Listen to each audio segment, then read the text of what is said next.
કોંગ્રેસ નેતા રાહુલ ગાંધીએ પાર્ટીના ખાતા ફ્રીઝ કરવાને લઈને કેન્દ્ર સરકાર પર પ્રહાર કર્યા હતા. તેમણે દાવો કર્યો કે દેશમાં લોકશાહી નથી. વિશ્વનો સૌથી મોટો લોકશાહી દેશ હોવાની વાત ખોટી છે. ભારતની સૌથી મોટી વિપક્ષી પાર્ટીનું બેંક એકાઉન્ટ ફ્રીઝ કરવામાં આવ્યું. સીએમ કેજરીવાલને દિલ્હી હાઈકોર્ટથી મોટો ઝટકો લાગ્યો છે. ગુરુવારે કોર્ટે કહ્યું કે તેમની ધરપકડથી કોઈ રાહત આપવામાં નહીં આવે. વાસ્તવમાં કેજરીવાલ ઈડીના સમન્સ પર પૂછપરછ માટે આવી રહ્યા ન હતા. તેમણે કોર્ટને એવી અરજી કરી હતી કે ઈડી ખાતરી આપે કે તેમની ધરપકડ કરવામાં આવશે નહીં. ઇન્ડિયન પ્રીમિયર લીગ 2024 સિઝન 22 માર્ચથી શરૂ થઈ રહી છે, પરંતુ તેના એક દિવસ પહેલા જ ચેન્નઈ સુપર કિંગ્સ ફ્રેન્ચાઇઝીએ એક મોટી જાહેરાત કરી છે. આ વખતે મહેન્દ્રસિંહ ધોનીની જગ્યાએ ઋતુરાજ ગાયકવાડ કેપ્ટનશીપ કરતો જોવા મળશે.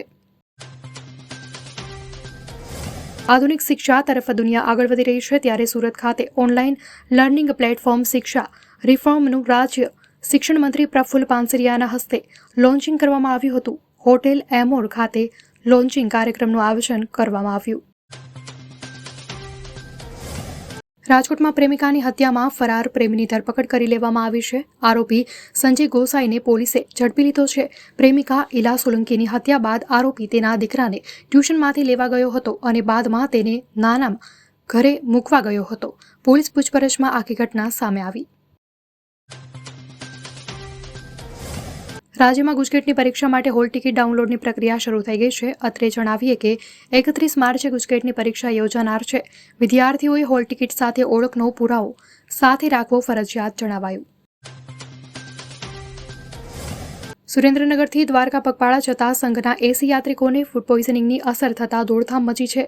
સંઘમાં યાત્રિકોએ જાતે જ ભોજન બનાવી ખાતા તબિયત અચાનક બગડી હતી. તમામને સારવાર માટે લઈ જવામાં આવ્યા હતા, જોકે હાલ તમામની તબિયત સુધારા પર. ગુજરાત સહિત દેશભરમાં લોકસભા ચૂંટણીના માહોલ વચ્ચે પોલીસ પણ એલર્ટ બની છે. સાબરકાંઠામાં ચેકપોસ્ટથી પોલીસે બંદૂકો, ધારિયા, તીરકાંઠા સહિત હથિયાર સાથે 8 આરોપીઓ ઝડપી પાડ્યા છે. ઘટનાને લઈ સાબરકાંઠા જિલ્લા પોલીસે ઝીણવટભરી તપાસ હાથ ધરી. મોદી સરકારે ગુજરાતને 2 નવા પ્રોજેક્ટની ભેટ આપી. 1097 કરોડ રૂપિયા કર્યા મંજૂર.